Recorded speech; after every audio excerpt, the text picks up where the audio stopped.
ليش علينا ممنوع؟ ليش علينا ممنوع؟ ليش علينا ممنوع؟ ليش علينا ممنوع؟ ليش علينا ممنوع؟ ليش علينا ممنوع؟ السرية السبب ليش علينا ممنوع؟ جاوبني يا خنوع. ليش علينا يا خنوع؟ جاوبني يا خنوع. ليش علينا ممنوع؟ وعز الدين الشيخ امين. وعز الدين الشيخ امين. وعز الدين الشيخ امين. من بعد الشيخ الموفق. الموت حلال علينا. الموت حلال علينا. والعيش حرام علينا. والعيش حرام علينا. والموت حلال علينا. بهاي المهمة واليوم بإذن الله وبهمتكم بعد جهود كبيرة بالأيام الأخيرة توصلنا لنتيجة منيحة جدا مع المستشار القضائي للحكومة، مع النيابة، مع باركليت مدينة، واليوم هاي الملفات اللي كانت ضد المشايخ ستلغى.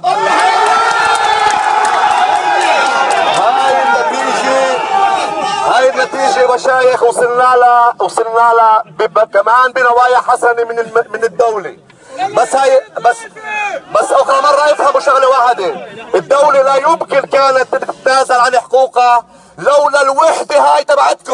الوحدة تتم الى النهاية، لذلك بترجاكم جميع خلونا نخلص المحكمة هسه بهدوء، ننهي المراسيم جوا بالمحكمة، وبعدين الاحتفالات والبصارات وشو بدكم اياه احنا قدامكم الى الابد.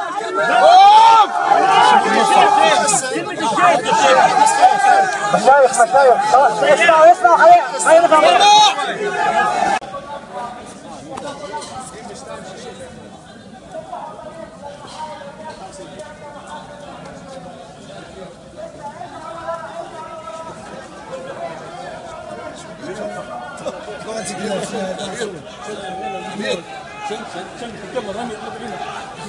النيابي وشغل الإداني اللي كان يدني فيها المشايخ، هذا نصب للحق، هذا نصب للمنطق، هذا نصب للدين.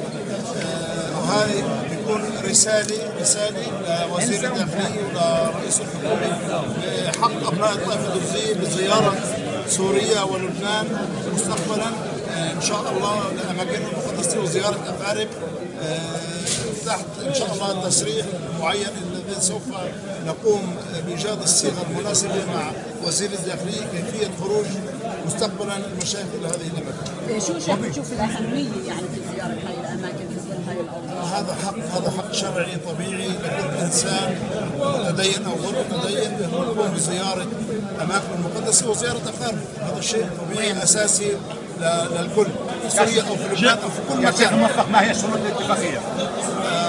شروط الاتفاقيه تقديم طلب مستقبلا لكل من يرغب في زياره سوريا ولبنان، تقديم طلب الى السلطات المختصه من اجل الموافقه عليه، وان شاء الله قبل بيكون ان شاء الله لقاء مع وزير الداخليه ايجاد الصيغه المناسبه ووضع يعني شروط امور مناسبه كيفيه الخروج الى سوريا ولبنان اتفاق ان شاء الله. شيخ بالعبراني إذا ما אתה חושב שהמדינה נכנעה לעדה הדרוזית, הלחץ של העדה הדרוזית? אנחנו מודים לכולם, מודים לשייחים, מודים למדינה, מודים לפרקליטות, פרקליטת המחוז, פרקליט המדינה, היועץ המשפטי שנענו לבקשת ראשי העדה הדרוזית ומחקו ההרשעה של השייחים. אין ספק שזה מסר לכל העדה שהמדינה מכבדת אותם ונענתה לבקשת ראשי העדה ומחקה הרשעה, ואנחנו מקווים שבעתיד נעשה קריטריונים מסוימים משר הפנים איך לצאת למדינות כאלה על פי אישור. שייח, כל הזמן המוסלמים נוסעים לסעודיה, למכה. מתי שאתם התחלתם לנסוע לסוריה ולבנון, המדינה החלה להתחשבן איתכם. איך אתם רואים את זה? סעודיה לא מדינת בשלום עם ישראל. כמובן, כמו שיצאו אחרים, מגיע לבני העדה הדרוזית לצאת לאותו דבר. אנחנו מכבדים ותומכים שעדות אחרות, כמו אחינו המוסלמים והנוצרים, יצאו, וגם לדרוזים מגיע. אתה לא חושב שזה הגיע מאוחר מדי? העיקר שזה יקרה.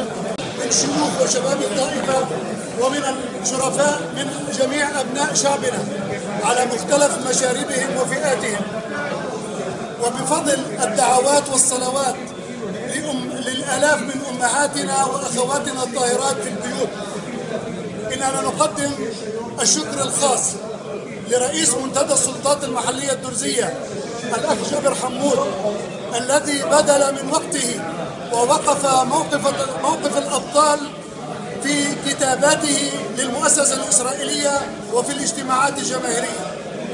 والشكر الكبير والامتنان العظيم للمحامي الأخ سمير زيدان، الذي أخذ عهدا على نفسه بأن هذه المحاكمة لو استمرت عشرات السنين هو يقوم بها تبرعا لوجه الله تعالى.